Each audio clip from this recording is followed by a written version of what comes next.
आप सभी का आज के एपिसोड में दूसरे अध्याय का 58वां श्लोक लेंगे। इससे पहले अर्जुन ने पूछा था स्टेबल इंटेलिजेंस वाला आदमी क्या खाता है, कैसे नहाता है, कैसे चलता है, क्या बातचीत करता है, उसका व्यवहार कैसा है, और कृष्ण उत्तर दिए जा रहे थे कि स्थित धीमुनिरुच्यते, स्टेबल इंटेलिजेंस वाला आदमी ऐसा है वैसा है।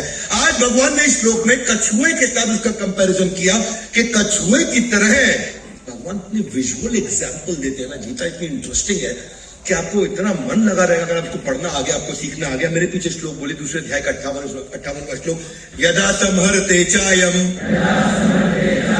कूर्मो अंगानि सर्वशः इंद्रियाणि इंद्रियार्थेभ्यः तस्य प्रज्ञा प्रतिष्ठिता। यहां कृष्ण कह रहे हैं जिस प्रकार कछुआ अपने अंगों को संकुचित करके खोल के भीतर खींच लेता है, क्या मतलब हुआ कि जैसे one who is able to withdraw his senses, किस तरह जैसे टॉर्टोइज ड्रॉज हिज लिम्ब। आपको पता है कछुए को देखा है आपने, कभी कभी देखा, कछुए की उम्र बहुत होती है, वो क्या करता है अपने हाथ और अपने पांव को अंदर अपने खोल के ले जाता है। भगवान कह रहे हैं ठीक उसी प्रकार बुद्धिमान आदमी जब जरूरत पड़ेगी अपनी इंद्रियों को इंद्रिय विषयों से डिटैच करके अंदर ले आता है अपने अलग। हाथ आगे लाई, क्या मतलब सुनना, बहुत इंटेलेक्चुअल लेवल का श्लोक है, बहुत इंटेलेक्चुअल लेवल का श्लोक है। दो हाथ आगे लाइए, एक है इंद्री, एक है इंद्रिय विषय। इंद्रिय और इंद्रिय विषय, सुनना मेरी बात, हाथ आगे लाइए, सेंसेस, सेंस ऑब्जेक्ट। क्या मतलब हुआ, जैसे कान एक सेंस है, इंद्रिय है, उसका इंद्रिय विषय क्या है, अपनी अच्छाई सुनना, दूसरों की बुराई सुनना, अपने बॉस की बुराई सुनना, अपनी झूठी तारीफ सुनना।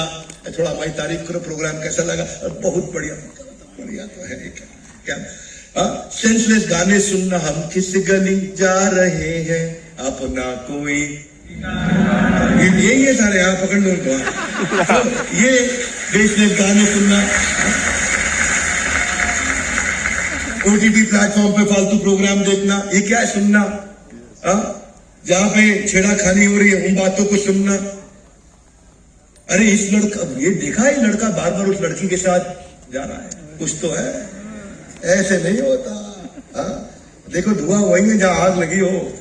ये इंद्रिय विषय, सेंसेस, सेंस ऑब्जेक्ट, जीवा। इंद्रिय विषय क्या होगा, जंक फूड, अनहेल्दी खाना, गोलगप्पे, पिज्जा, बर्गर। कुछ लोग तो मांस भक्षण करते हैं, उनको क्या जीव हत्या करके खाने में अच्छा लगता है, आनंद आता है। इंद्रिय विषय, कड़वा बोलना, गाली गलौज करना, ओरल सेक्स करना, गॉसिप करना, बैक बाइटिंग करना, ये सब इंद्रिय विषय। सेंसेस, सेंस ऑब्जेक्ट, इन दोनों को अलग करने को कह रहे हैं भगवान कि बुद्धिमान आदमी कर पाता है ये। नाक इंद्रिय विषय, क्या, ड्रग्स, ऐसा नाक से लेते हैं लोग ड्रग्स, किसी भी खुशबू से किसी कहीं भी चले जाते हैं, या परफ्यूम और एयर प्यूरिफायर से असलियत को छुपाते हैं, इंद्रिय विषय। आंखें इंद्रिय विषय क्या, पॉर्न देखना आंखों से, टांग झांक करने में मजा आना, क्या हो रहा है, टीवी सीरियल देखना, नागिन भी देखते लोग, मैं तो हैरान हो जाता, मेरी बुद्धि चक्र, नागिन देख रहे हैं। एक बचपन में मैंने देखा था एक बेचारी बूढ़ी औरत मर रही थी, मरने से पहले अपनी बेटी से पूछ रही कि बेटी बस मरने से पहले बता दे शांति सीरियल के आखिरी एपिसोड में क्या हुआ था। इसको बोलते इंद्रिय विषय, senses, sense object. OTT webinar, Mirzapur देख रहा है मैं तो हैरान हुआ, आदमी मिर्जापुर कैसे देख सकता है, क्या वैल्यू क्रिएट कर रहा है मिर्जापुर देख करके। आंख इंद्रिय विषय, सोशल मीडिया पे रील्स लगा हुआ है, देख रहा है, पतली कमरिया मेरी, हाय हाय हाय, गाना चल रहा है, डांस रहा, और पीछे वो लड़के कोट हिला रहे हैं, इसको बोलते क्या, इंद्रिय विषय। आजकल तो यही चल रहा है सब कुछ, ऑफिस में नैन मटक्का कर रहा है, इंद्रिय विषय। मोबाइल एडिक्शन, गेम्स, इंद्रिय विषय। भगवान क्या इंटेलेक्चुअल श्लोक रहे, त्वचा, ये भी इसका इंद्रिय विषय। बहुत ज्यादा मेकअप करना, इंद्रिय विषय। स्किन का कलर देख के लोगों को डिस्क्रिमिनेट करना, टैटू बनवा के अपना दिखाना, या फिर नॉन कंसेंशुअली किसी को टच करना और उससे आनंद लेना, जैसे ऑपोजिट सेक्स को टच करके। हाथी को फंसाने का तरीका ही तो यही है महावत के पास कि वो एक हथनी की आवाज को रिकॉर्ड कर लेता है और हथनी की सेक्स की आवाज को जोर जोर से प्ले करता है महावत, और उसके बाद एक गड्ढे के ऊपर घास बिछा देता है जिसमें हाथी आके गिर जाता है। उसके बाद कई दिन तक हाथी को न खाने को देता न पीने को देता है, अंदर दुबला होगा, कमजोर हो जाएगा। बाद में उसको थोड़ा सा खाना खिला के कंट्रोल करना शुरू करता है। क्यों? इंद्रिय विषय, टच, सेक्स की कामना कर, इंद्रिय विषय। और श्लोक क्या चल रहा है अर्जुन का? स्थित प्रज्ञ सका भाषा। भगवान इंटेलेक्चुअल बात कर रहे हैं, क्या करें? इंद्रियाणि इंद्रियार्थेभ्यः तस्य प्रज्ञा प्रतिष्ठिता, कि इंद्रिय और इंद्रिय विषय को जो अलग कर लेता है, तस्य प्रज्ञा, इंटेलिजेंस प्रतिष्ठिता, उसकी इंटेलिजेंस स्टेबल है। माय गॉड, क्या कृष्णा! मैं तो कई बार सोचता हूँ युद्ध के बीच में ऐसी बातचीत हो रही है, इनको कॉन्फ्रेंस रूम दे दिया तो पता नहीं किस लेवल की बात कर लेते हैं। इनको आराम से कोई बोर्ड रूम दे देते हैं, व्हाइट बोर्ड के साथ में हमारे डायरेक्टर लोग आते हैं, स्ट्रैटेजी समझाते हैं व्हाइट बोर्ड पे। मैं सोच रहा हूँ भगवान कृष्ण को अभी तो व्हाइट बोर्ड नहीं दिया, बिना उसके युद्ध के बीच में तीर चल रहे हैं और यहां बात हो रही इंद्रिय विषय। अमेजिंग। एक दफा वैसे ब्रह्मा जी और 4 कुमारों के बीच में चर्चा हुई, श्रीमद भागवतम में शायद 11वें स्कंद में आता है। प्रश्न ये उठता है कि मन में विषय है या विषयों में मन है? सुनना मेरी बात, क्या अमेजिंग प्रश्न था, इसका उत्तर ही नहीं निकला भागवतम में। सुनो मेरी बात। फॉर एग्जाम्पल, आपने किसी को देखा पॉर्न एडिक्शन, आजकल बहुत लोगों को भयंकर पॉर्न एडिक्शन, तो लड़की का चेहरा, उसका शरीर उसके मन में है या मन उस लड़की के शरीर में है, ये समझ ही नहीं आता, इतना एक साथ जुड़ जाते हैं। भगवान ने इनको अलग करना सिखाया। अमेजिंग, अद्भुत है, ये अद्भुत है। हाँ, सुनो मेरी बात, ध्यान से सुनना भैया, ध्यान से सुनना। लालच में मन है या मन में लालच है? समझ नहीं आता। भगवान ने बोला इनको अलग करो, क्योंकि मन भी सूक्ष्म इंद्रिय है। मन में विषय है कि विषयों में मन है? इतनी इंटेलेक्चुअल, मतलब एक बुद्धिजीवी। इसलिए देखा आपने, गांधी से लेकर के, आइंस्टाइन से लेकर के, एपीजे अब्दुल कलाम जी से लेकर, सब लोग भगवत गीता पढ़ते रहे इतने सालों तक। अपने यहाँ ही कुछ लफड़ा है नया, नहीं हिंदू किताब, हिंदू किताब सबके लिए, पूरी पृथ्वी के लिए। बड़ी agree with me? Yes no? और यही है, मन में विषय या विषय में मन, इंद्रियार्थ। ये भगवान ने इंद्रियों के विषयों को, सेंसेस और सेंस के ऑब्जेक्ट को अलग करने के लिए, लेकिन वो इतना अंदर हो जाता, इतना अंदर। शराबी को और कुछ नहीं दिखता, उसको शराबी कुछ भी बात कर लो। एक गुरुजी आए थे, बोले इतना सेक्स कर लो कि सेक्स की इच्छा समाप्त हो जाए। बिल्कुल नहीं, जब तुम सेक्स ज्यादा करोगे सेक्स की क्षमता खत्म होगी, इच्छा नहीं, अगले दिन वापस इच्छा आ जाएगी। क्या मेरी बात समझ आ रही है? वो इतना अंदर चला जाता है, इतना अंदर चला जाता है। एक बार की बात है, एक शराबी, उसका लिवर फेल हो गया और ध्यान से पहले भगवान शिव से बोला मेरे को दर्शन दो, आपसे बात करने का है। भगवान शिव के आशुतोष है, जल्दी मान जाते, आ भी गए दर्शन देने। बोले भगवान, बोले क्या चाहते? बोले अगले जन्म में दांत मुझे 32 की जगह 1 दे देना, मैं नकली लगवा लूंगा। लिवर मेरे को नकली मिला नहीं, वो 32 दे देना अगली बार। उसको लिवर 32 चाहिए। महाराज भरत, जिनके पास अपॉर्चुनिटी थी, अच्छा रीजन भी था बताने के लिए, भगवान राम चले गए संभालने के लिए, राजा बनाओ। राजा नहीं हूं मैं, नहीं। वही बिल्कुल अमेजिंग, अमेजिंग कि इंद्रियों को इंद्रिय विषयों से उन्होंने कैसे अलग किया, अपने आप को क्राउंड नहीं किया। भगवान राम की चरण पादुका वहां पे राज सिंहासन पे रखी, खुद नीचे बाजू में बैठ गए, रूलर बन के नहीं, रिप्रेजेंटेटिव बन के बैठे महाराज भरत। 14 साल तक उन्होंने ब्रह्मचर्य व्रत का पालन किया, केवल फलाहार किया, जमीन पे सोए, एक कुटिया बनाई, अपनी मां से 14 साल तक बात नहीं करी। हर चीज का रीजन था उनके पास में कि भगवान की सेवा के लिए कर रहा हूं, मैं तो राजा नहीं हूं, लेकिन मैं उनका प्रति, इसीलिए मुझे राजसी सुख नहीं ले रहा हूं, लेकिन जरूरी था करना पड़ रहा। नहीं, अपने आप को सारे राजकीय सुखों से दूर रखा। श्री राम वन में एक वनवासी की तरह थे, ये अयोध्या में एक वनवासी की तरह रहे। अयोध्या में जब तक भगवान लौट करके नहीं आए, तब तक सारे राजसी भोग ऐश्वर्यों का त्याग किया, एक वनवासी के वस्त्र पहन के उसी कुटिया में नंदी ग्राम में जाकर के रहने लगे, अयोध्या के पास में। पूरी रामायण के अंदर भरत ही एकमात्र ऐसे व्यक्ति जिन्होंने उस गलती का पश्चाताप किया जो गलती उन्होंने खुद कभी करी ही नहीं थी। ये थे महाराज भरत। कृष्ण ने पूछा, अर्जुन ने, स्थित प्रज्ञ सका भाषा, या भगवान उत्तर दे रहे हैं, इंद्रियाणि इंद्रियार्थेभ्यः तस्य प्रज्ञा प्रतिष्ठिता। जो इंद्रिय और इंद्रिय विषयों को अलग कर दे वो स्थित प्रज्ञा है, यानी कि वो स्टेबल इंटेलिजेंस का है, जिसमें यह क्षमता हो कि मुझे कब कछुए की तरह अपनी लिम्स को वापस खींचना है, जिसमें यह क्षमता हो कि मैं कब सेंसेस को वापस विड्रॉ कर सकूं, जिसमें यह क्षमता हो मैं कब अपने आप को रोक सकूं। आगे इसके अगले श्लोक में तो बहुत अद्भुत श्लोक आने वाला है। उसके ऊपर मैंने एक वीडियो में बनाया था, goal statement, girl statement, sex statement, success statement, याद होगा किसी को। उसके अगला श्लोक है कि आदमी क्रोध के कारण बर्बाद कैसे होता है। इतनी बढ़िया सीक्वेंस है क्योंकि भगवान बता रहे हैं स्टेबल इंटेलिजेंस का आदमी होता कैसा है। इसके साथ मैं ऐसा करता हूं, दूसरे अध्याय का 70वां श्लोक भी रिलेट कर देता हूं। बहुत सुंदर श्लोक है, सिमिलर बातचीत है, क्योंकि वहां पे भगवान ने नदी और समुद्र के साथ कंपैरिजन दिया है या कछुए के साथ कंपैरिजन दिया है। भगवान क्या कहते हैं? अपूर्यमानम अचल प्रतिष्ठम समुद्रमापा प्रविशन्ति यद्वत् तद्वत् कामा यम प्रविशन्ति सर्वे स शान्तिमाप्नोति न काम कामी। क्या कहते हैं? अपूर्यमानम अचल प्रतिष्ठम, जैसे समुद्र में नदियां प्रवेश करती रहती है, 5 days in a week समुद्र में नदियां प्रवेश करती हैं, loudly yes no? No. 6 days in a week करती हैं, खाली संडे छुट्टी रहती है। 7 days करती हैं, समुद्र में नदियां रोज प्रवेश करती हैं। कब करती है? पूरा साल करती है, लाउडली यस नो? और 4 साल 5 साल 10 साल तक लगातार करती है, लाउडली यस नो? सनातन काल से कर रही है। समुद्र में नदियां सनातन काल से प्रवेश कर रही हैं, पर समुद्र हिलता नहीं है। ठीक उसी प्रकार, लाउड गाइस कम ऑन, ठीक उसी प्रकार आपके मन में विचार आएंगे, पर आपको विचारों पे एक्शन नहीं लेना। वो भगवान ने समझाया, क्या बोले कि तद्वत् कामा यम प्रविशन्ति सर्वे, ठीक उसी प्रकार कामनाएं आएंगी, एक्शन नहीं लेना, काम ही नहीं बनना। वन मोर टाइम, कामना आएगी, काम ही नहीं बनना। हनुमान जी को भी आई थी कामना, हनुमान जी की बात कर रहे थे।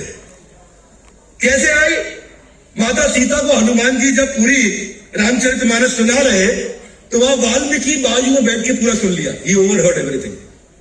जब वाल्मीकि ने पूरा सुना, बोले ये तो ज्यादा सुपीरियर है। उन्होंने पूरा नोट कर लिया, संकलित कर लिया, उसको कंपाइल कर लिया पूरा। कंपाइल करने के बाद बोला कि आप देखो, अब हनुमान जी का जो गुणगान होने वाला है, अब हनुमान जी के बारे में और ज्यादा लोगों को पता चलेगा। राम लक्ष्मण जानकी जय बोलो। इस तरह आपका नाम अलग लिया जाएगा, बजरंग बली। हनुमान जी को बात पता चला, आता के लाइए इंद्री मन, इंद्रिय विषय, तारीफ अलग कर दो। उन्होंने कहा महाराज वाल्मीकि, बात तो आपकी ठीक है, ये कहां संकलित किया आपने, कहां कंपाइल करी है कॉपी? बोले ये पूरी कंपाइल कर ली। बोला 1 मिनट स्पीड से चेक करना चाह रहा हूं मैं। बोले इसको फोटो कॉपी किया आपने? बोला नहीं। बोला तो पेन ड्राइव में सॉफ्ट कॉपी, ईमेल पे? बोला नहीं। बोला ठीक है, उठा के समुद्र में फेंक दी उन्होंने। हनुमान जी ने तुरंत समुद्र में फेंक दी। बोला जो मेरे प्रभु राम से मुझे आगे ले जाए, ऐसा ग्रंथ मुझे नहीं चाहिए। वो ग्रंथ नहीं है, वो यश नहीं, वो अपयश है। इंद्रिय विषय, इसीलिए आज बोलते हैं राम लक्ष्मण जानकी। देखिए ये मेन मुद्दा सारा ये। अर्जुन पूछ रहे स्थित प्रज्ञ से क्या भाषा? भगवान बता रहे, क्या बता रहे? इंद्रियार्थी, इंद्रिय और इंद्रिय विषयों को अलग कर दो, बस। तस्य प्रज्ञा प्रतिष्ठिता, अपूर्यमानम अचल प्रतिष्ठा। अरे आती रहेंगी नदी, हनुमान जी को भी आई एक नदी जो वाल्मीकि ने, लेकिन हिलना नहीं है। आता के लिए कामना आएगी, काम ही नहीं बनना। कामी का मतलब खाली सेक्स नहीं है, सब कुछ अलग अलग। गोलगप्पे की कामना भी आती है, कामना किसी भी चीज की हो सकती है। एक्शन तब लूंगा जब वो मेरे गोल स्टेटमेंट में कंट्रीब्यूट करेगा, नहीं तो नहीं लूंगा। आधा के लाइए, इसमें कौन मदद कर सकता है? ये बहुत बड़ा गेम चेंजर है। रावण और विभीषण में क्या अंतर था, किसी को समझ में नहीं आएगा। लोगों को मालूम नहीं रावण और विभीषण, उनके बिहेवियर का अंतर बता रहे हैं, लेकिन ग्राउंड में क्या अंतर था रावण और विभीषण में? अंतर यह था कि एसोसिएशन का अंतर था। दोनों के माता पिता सेम थे, पर जो ये विशर्वा नाम के जो पिता थे ना उनके, वो खुद साधु थे, और उनकी मां थी राक्षसी केकेसी। ये केकेसी कौन थी? ये सोमालिया के सोमाली राजा की पुत्री थी, राक्षसी थी, और वो साधु थे। और कौन थे ये Vishrava? He was the grandson of lord Brahma, सप्तऋषि के पुत्र थे, and grandson of lord Brahma. Therefore Ravana was great grandson of lord Brahma. परंतु हुआ क्या? विभीषण पिता की संगत में रहे, रावण माता की संगत में रहे, और वही फर्क हो गया। उनके अंदर काम, क्रोध, लोभ, मोह, मद, मात्सर्य सब बढ़ गया। और इनके अंदर क्या हुआ? अमानित्व, मदम्बित्व, अहिंसा, शांति, आर्जवम, आचार्योपासनम, शौचम, सारे देवी गुण आ गए उनके अंदर, सारे दानवी गुण आ गए। फर्क यही था, अब किसकी संगत में, किसकी संगत में, वो आपको ट्रेन करेगा कि इंद्रिय और इंद्रिय विषयों से अलग कैसे रहा जाए। और जितनी अच्छी संगत उतनी फाइन इंटेलिजेंस। अभी स्पिरिचुअल लेवल पे तो आए नहीं, दूसरा अध्याय चल रहा है भाई लोग। दूसरे अध्याय में भगवान ने इंटेलेक्चुअल लेवल की बातें करी। अभी स्पिरिचुअल लेवल की शुरुआत नहीं हो रही पूरी ढंग से, अभी और बढ़ेगा और खूब चर्चा होगा जब भगवान बताएंगे मेरी शरण कैसे ली जाती है। अभी तो दूसरा अध्याय चल रहा है, पूरा 18वां अध्याय तक हम लेके जाएंगे, लेकिन सीजन 1 है, सीजन 1 जल्दी समाप्त होने वाला है। अगर आपका सीजन 1 में इंटरेस्ट रहा तो हम सीजन 2 लेकर के आएंगे। ये पेड होगा नहीं, ये हमेशा के लिए फ्री रहने वाला है सबके लिए। इंटेलेक्चुअल लेवल पे अर्जुन का गोल स्टेटमेंट क्लियर कि कौरवों ने बोल दिया युद्ध है तो युद्ध है, तो Arjun started travelling for certification, global universal certification. तो एक बार ट्रैवल करते करते इंद्र की नगरी अमरावती पहुंचे, और इंद्र की नगरी स्वर्ग में अमरावती में अस्त्र शस्त्र लेने अर्जुन पहुंच गए। वहां जाके पूरा अस्त्र शस्त्र की ट्रेनिंग ली। इंद्र बहुत प्रसन्न हुए अर्जुन की मेहनत देख के। महाबाहो, एम्बीडेक्स्टरस, एम्बीडेक्स्टरस मतलब जो दोनों हाथ से एक साथ तीर चला सकते हैं, बाएं से भी और दाएं से भी मल्टीपल तीर छोड़ सकते हैं, ऐसे अर्जुन ऐसी ट्रेनिंग लेके अर्जुन निकले। अब अर्जुन उनको थैंक यू किया, दंडवत प्रणाम किया, बोला बहुत अच्छा लगा, काफी कुछ सीखा हमारे साथ जुड़े रहने के लिए। जैसे ही बोलने लगे प्रेम पूर्वक आपका बहुत बहुत, इंद्र ने रोक दिया, बोले रुको यार, थोड़ा हमारे स्टाइल में भी चलो। बोले आपका क्या स्टाइल है? बोले हमारे यहाँ चित्रसेन, हमारे यहाँ गंधर्व है, उनके पास जाके थोड़ा संगीत और नृत्य कला भी सीख लो। बोले चित्रसेन? अब ये इंद्र की बात टाल नहीं सकते, उनकी बात मानी, पहुंच गए। अर्जुन चित्रसेन के पास पहुंचे। इसी बीच अब अर्जुन कौन है? महाबाहो। कौन है? महाबाहो। उनके बाइसेप, ट्राइसेप, शोल्डर, नेक सॉलिड, और वो वहां पे अपना 6 पैक एब अर्जुन की नेचुरली। और वहां से कौन निकल रही? उर्वशी। उर्वशी निकली वहां पे नृत्य करते हुए। उन्होंने अर्जुन को देखा, और जैसे ही नृत्य करते देखा, ओ उर्वशी आकर्षित हो गई अर्जुन के पास। जैसे ही उर्वशी आकर्षित हुई, अर्जुन के पास जाकर के शादी की इच्छा जाहिर कर दी। अब मैं थोड़ा आपको सिनेरियो समझा देता हूं। आपको पता है पृथ्वी की सबसे सुंदर खूबसूरत अप्सरा को क्या टाइटल दिया जाता है? मिस वर्ल्ड या फिर मिस यूनिवर्स? यस और नो? यस। उसको सबसे खूबसूरत स्त्री को मिस वर्ल्ड या मिस यूनिवर्स दिया जाता है। जैसे ही मिस यूनिवर्स को आप यहां से एक्सपोर्ट करोगे स्वर्गलोक में, तो the most beautiful lady on this planet earth will be the ugliest woman of स्वर्ग। मेरी बात समझ में आ रही है? उसको इतना बदसूरत माना जाएगा स्वर्ग में, यानी कि स्वर्ग में कितनी सुंदर देवियां रहती हैं, इमेजिन करिए।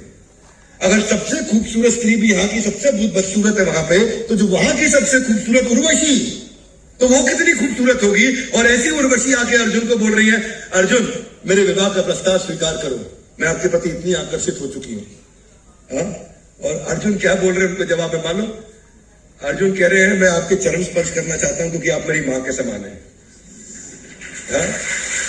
ऐसा अर्जुन बोल रहे हैं, मैं आपके चरण स्पर्श करना चाहता हूं मेरी मां के समान। बोले तो पृथ्वी में जाके कौन मिलने वाला है ऐसा जो तुमने मुझे मां बोल दिया?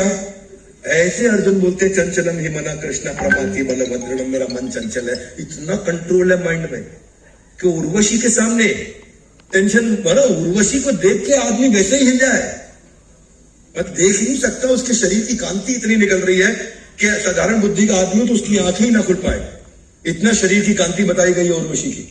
और इतनी सौंदर्य की देवी को देख के मां कह पाना, सोचो। इंद्रिय विषय, ये है अर्जुन का इंद्रिय विषय। वो कैसे अलग कर पा रहे हैं इसको, अपने आप को इंटेलेक्चुअल लेवल पे अलग कर पा रहे हैं। और वहां वो इतना ज्यादा दुखी हुई उर्वशी ने उनको श्राप दे दिया। बोला तुम मेरे साथ में एक शारीरिक संबंध बनाने में तुम्हें तकलीफ, मैं तुम्हें श्राप देती हूं, तुम 1 साल के लिए इंपोर्टेंट हो जाओगे। और वो इंपोर्टेंट हुए। अर्जुन बहुत खुश हुए। उनको बाद में वो सेवा का अवसर मिला। आपको पता, नीचे आकर के इंपोर्टेंट होकर के उन्होंने कौन सी सेवा निभाई? क्या था उनका नया नाम? ये बहुत अमेजिंग बात है कि जो भगवान ने सिखाया ना, यहाँ पे स्वामी विवेकानंद कहते हैं अनकल्चर्ड आदमी सेंसुअल प्लेजर में जिंदगी बिताता है, और कल्चर्ड आदमी इंटेलेक्चुअल प्लेजर में जीवन बिताता है। और ये इंटेलेक्चुअल लेवल पे भगवान समझा रहे हैं, इंद्रिय विषय, इनको अलग कर दो। स्थित प्रज्ञ से का भाषा अर्जुन पूछ रहे हैं, वो खुद ही स्थित प्रज्ञा है। ऐसे अर्जुन को भगवद गीता की जरूरत थी क्या? भगवद गीता भगवान ने अर्जुन के लिए नहीं बोली। कौन बोल रहा है हमारे लिए बोली? हाँ, हमारे लिए बोली, हमारे लिए बोली थी। वेरी गुड, मेरे लिए बोली। जब तक ये नहीं समझ में आएगा ना मेरे लिए बोली, यहां से जाने के बाद पढ़ूंगा नहीं। यहां तो कई लोग इस चक्कर में देखते विवेक बिंद्रा बोलते कैसे हैं, यूट्यूब पे देखा ऐसा बोलते हैं, यहां सामने देखेंगे बोलते कैसे हैं।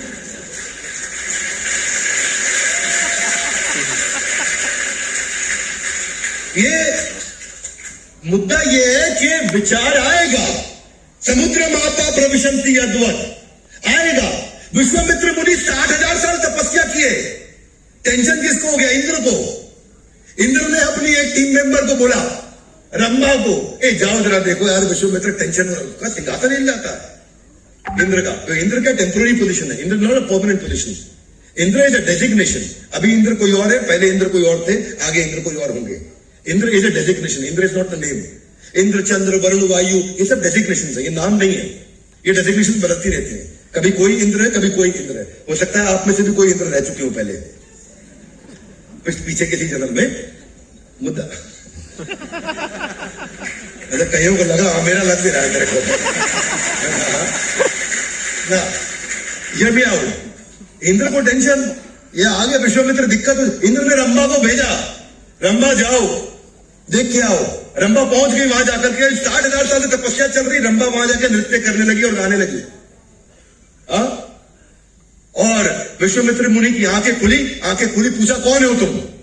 तो क्या बोली, मेरी उत्पत्ति समुद्र मंथन से हुई थी और मैं धरती लोक में केवल विश्वामित्र आपके तेज, आपकी सिद्धि का गुणगान सुनकर के यहां पहुंची हूं, इसीलिए मैं आपसे मिलना चाहती हूं। उन्होंने कहा मैं आपसे प्रेम करने लगी हूं ऋषि, मैं आपसे विवाह करना चाहती हूं। विश्वामित्र ने मना कर दिया। विश्वामित्र मुनि बोले, मैं तपस्वी हूं, मैं साधु हूं, मेरा काम आपसे विवाह करना नहीं है, मैं संन्यास ले चुका हूं। बोले नहीं, मैं आपसे विवाह करके ही जाऊंगी, मुझे आप ही के साथ जीवन बिताना है। जब बार बार रंभा ने इस तरह प्रयास किया और विश्वामित्र मुनि, जिनके बारे में कई बार बोला जाता है इनकी तपस्या भंग हो गई, क्या भंग हो गई आपको असलियत मालूम नहीं। विश्वामित्र मुनि इंद्रिय विषय, सेंस ऑब्जेक्ट अलग कर दिया और क्या बोला, तुम बहुत बदतमीज हो, और वही उनको श्राप दे दिया। 1000 साल के लिए पत्थर की मूर्ति बना दिया। वो चाहते तो उसके साथ गृहस्थ आश्रम में बसा सकते थे, लेकिन क्या किया उन्होंने, अपूर्य मानव अचल प्रतिष्ठम, समुद्र में नदी आएंगी, स शांति मापनोति न काम कामी, शांति उसको मिलेगी जिसको कामना आएगी पर कामी नहीं बनेगा। कामना उनके सामने रंभा के रूप में विश्वामित्र मुनि को भी आए, लेकिन वो कामी नहीं बने। यानी कि आपको अपॉर्चुनिटी मिलेगी लेकिन आप एक्शन नहीं लेंगे, और वो अपॉर्चुनिटी जब ज्यादा फायदे की होती है आदमी एक्शन ले लेता है। ब्रिगेडियर मोहम्मद उस्मान की बात करूंगा आज। 1946 में जब पार्टीशन हो रहा था, ब्रिगेडियर मोहम्मद उस्मान को भी अपॉर्चुनिटी आई थी।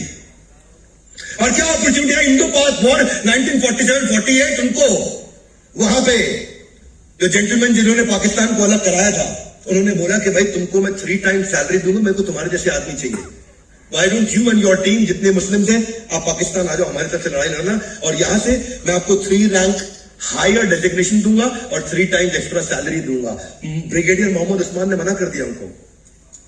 ब्रिगेडियर मोहम्मद उस्मान ने मना कर दिया, और जब मना किया उन्होंने नौशेरा में सबसे कड़क जवाब, कश्मीर के अंदर जब पाकिस्तान अटैक किया, 1947 की बात कर रहा हूं, दिसंबर एंड जनवरी, 1948 का जनवरी, 1947 का दिसंबर, भारत पाकिस्तान आजाद हो चुके थे। इसके बाद उन्होंने कश्मीर को कब्जा करने की कोशिश करी है। ब्रिगेडियर मोहम्मद उस्मान थे जो वहां पहुंचे और नौशेरा में उन्होंने ऐसा जवाब दिया, वापस अपना झंडा फहराया, और पाकिस्तान फोर्स ने अनाउंस कर दिया कि 50,000 रुपए का इनाम है जो मोहम्मद उस्मान का गर्दन काट के लेकर के आएगा। 50,000 रुपया उस समय की बात कर रहा हूं, 1948 में, आज की बात नहीं कर रहा हूं मैं। 1948 में 50,000 रुपए का इनाम पाकिस्तान सरकार ने उनके खिलाफ रखा था, और वही हुआ। कुछ ना कुछ लोगों ने मुखबरी करके उनको पकड़वा भी दिया, उनकी गर्दन कट भी गई। मैं गर्दन कटवाने से पहले बोला, जिस टेरिटरी के लिए अपनी जान दे रहा हूं ना मैं, वो टेरिटरी नहीं छूटनी चाहिए। और ये ब्रिगेडियर मोहम्मद उस्मान एक ऐसे व्यक्ति, जब ये माटियार शहीद हुए तो Indian prime minister Jawaharlal Nehru उस समय उनका फ्यूनरल अटेंड करने के लिए पूरी कैबिनेट के साथ पहुंचे थे। ये है इंद्रिय विषय अलग किया। अपॉर्चुनिटी थी 3 गुना तनख्वाह। भारत में क्या मिलता उनको, मुसलमान देश में जाऊंगा, मैं मुसलमान हूं, और इंद्रिय विषय कैसे उसको अलग करके दिखाया। ये अपूर्य मानव मचला प्रतिष्ठम, नदी आएगी, स शांति मापनोति न काम कामी, शांति उसको मिलेगी जिसको कामना आएगी पर कामी नहीं बने। अपॉर्चुनिटी नहीं आ रही तो हीरो बनते हैं लोग। हीरो तो मैं उसको बता रहा हूं जिसको अपॉर्चुनिटी आई और फिर भी उसने सही काम किया, गलत काम जहां ज्यादा फायदा हो रहा था। मेजर ध्यानचंद, 15 अगस्त 1936 की बात कर रहा हूं, Berlin Olympics, India versus Germany hockey final, half match तक केवल 1 गोल हुआ था। जूता उतार के फेंका उन्होंने गीली घास के अंदर। हिटलर स्टेडियम में बैठा तानाशाह देख रहा, कौन है ये, कौन है? मेजर ध्यानचंद, लांस नायक, सूबेदार, जूनियर रैंक पे थे उस समय। खाली पैर जब हॉकी खेलने लगे, एक के बाद एक 8-1 से जर्मनी को वो शिकस्त दी। ध्यानचंद ने इनके प्रदर्शन को देख के बहुत प्रभावित हुए। ध्यानचंद के प्रदर्शन को देख करके हिटलर और कहा कि जर्मनी में आकर के खेलो, जर्मनी में मैं तुम्हें न्योता देता हूं और तुमको आर्मी के अंदर बहुत ऊंची रैंक दूंगा। तुम यहाँ पे तो कुछ नहीं, मैं सीधा तुमको चीफ मार्शल बना दूंगा। ध्यानचंद के पास सुनहरा मौका था, सैलरी भी बहुत अच्छी थी, यहाँ संसाधनों का अभाव था ध्यानचंद के पास में। फटे जूते पहन करके खेला करते थे यहाँ पे, वहां पे उनको सारी संसाधन थे, लेकिन ध्यानचंद ने इसको ठुकरा दिया और क्या बोला, ये भारत की जिम्मेदारी नहीं। उनके फटे जूतों को देख के जब हिटलर ने बोला, टिप्पणी करी, तो बोला ये भारत की जिम्मेदारी नहीं कि मुझे आगे बढ़ाए, ये मेरी जिम्मेदारी है कि मैं भारत को आगे बढ़ाऊं। मैंने भारत का नमक खाया है, भारत से ही खेलूंगा। इसमें मुझे इंद्रिय विषय, इसको भगवान करे तथ्य प्रज्ञा प्रतिष्ठिता। ऐसे आदमी का इंटेलिजेंस स्टेबल इंटेलिजेंस है, ये स्टेबल इंटेलिजेंस। इंद्रिय विषय मन, और मन को क्या मिल रहा है, 3x सैलरी। ये छोड़ो ना, निकलो यहां से। अपनी जिंदगी जीते हैं ना, ये क्या है, बस यही, जर्मनी जाऊंगा, जर्मनी से खेलूंगा। ध्यानचंद के मन में आ सकता था, लेकिन आया क्या, नहीं, भारत से लड़ूंगा, भारत के लिए खेलूंगा। ध्यानचंद का और यही फर्क आज कि major Dhyanchand Khel Ratna award is the highest sports honour it is given to anybody in our country today. Germany से खेल भी लेता ना, तो जर्मनी में उनको हाईएस्ट स्पोर्ट्स ऑनर का अवार्ड उनके नाम पर दिया। ध्यानचंद केवल एकमात्र ऐसे व्यक्ति जिन्होंने 3 Olympic gold medal straight Bharat को दिलाए थे। स्थित प्रज्ञ का भाषा, ये है स्थित प्रज्ञा, जो इंद्रियाणी इंद्रियार्थेभ्यस, इंद्रिय विषय को अलग अलग करता हो। स शांति मापनोति, काम ना आएगी, काम ही नहीं बनेगा। लाल बहादुर शास्त्री पे कितने लोगों ने वीडियो देखा है मेरा, देखा आपने? साड़ी की शॉपिंग करने ले गए थे अपनी बीवी को, वो लगा रहा साड़ी फ्री में ले लो, मुझसे नहीं लिया साड़ी। सस्ती वाली 2 साड़ी पत्नी को दिलाई, चुप करा दिया उनको, वहां से ले गए। रशियन डांस हो रहा था जाकर के रशिया के अंदर, वहां से उठ के बाहर चले गए, बोले अर्धनग्न अवस्था में ऐसी औरतों को नाचते हुए देखना मेरी पत्नी का अपमान है जो मेरे साथ में बैठी है। इंद्रिय विषय, रशियन बैले डांस, दोनों को अलग किया। पेट्रोल पंप में से पेट्रोल अपनी तनख्वाह से भरवाया करते, जब बेटा उनका गाड़ी लेकर उनके निकल जाता था।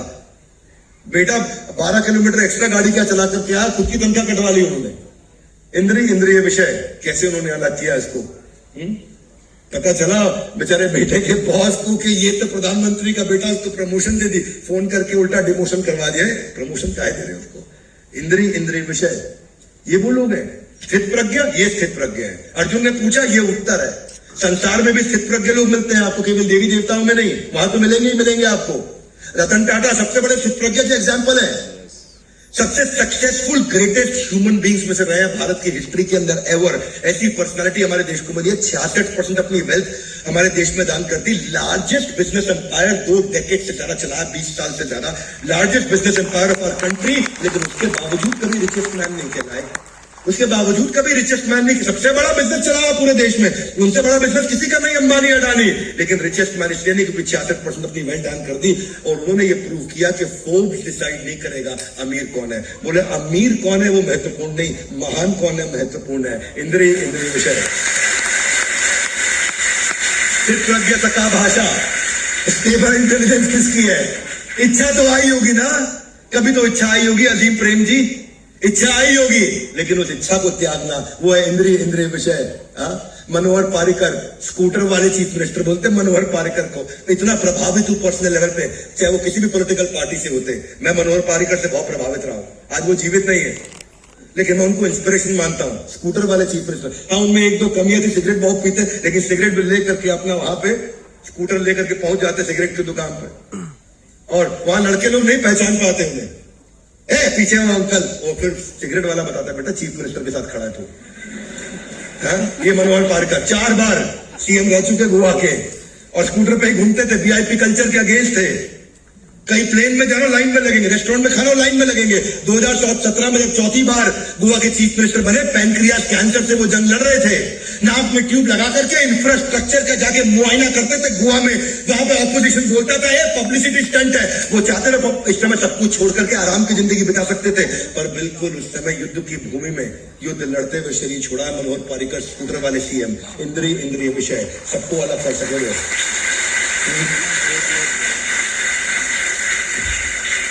मैं भगवत गीता से इतना प्रभावित हूं, इसलिए मेरी जिंदगी का लक्ष्य बन चुका है इस भगवत गीता का मैसेज। और सबसे प्रार्थना करूंगा मेरी मदद करिए, गीता के मैसेज तक लोगों को तक पहुंचाइए, उनको इंस्पायर करिए कि ये वो असली ग्रंथ है जो वास्तव में भारत को फिर से बदल सकता है। हमारे साथ जुड़े रहने के लिए गीता इन एक्शन के एपिसोड, सारे एपिसोड को ध्यान से देखिए, हर एक एपिसोड को ध्यान से देखने के लिए आप सबका हृदय की गहराई से प्रेम पूर्वक बहुत बहुत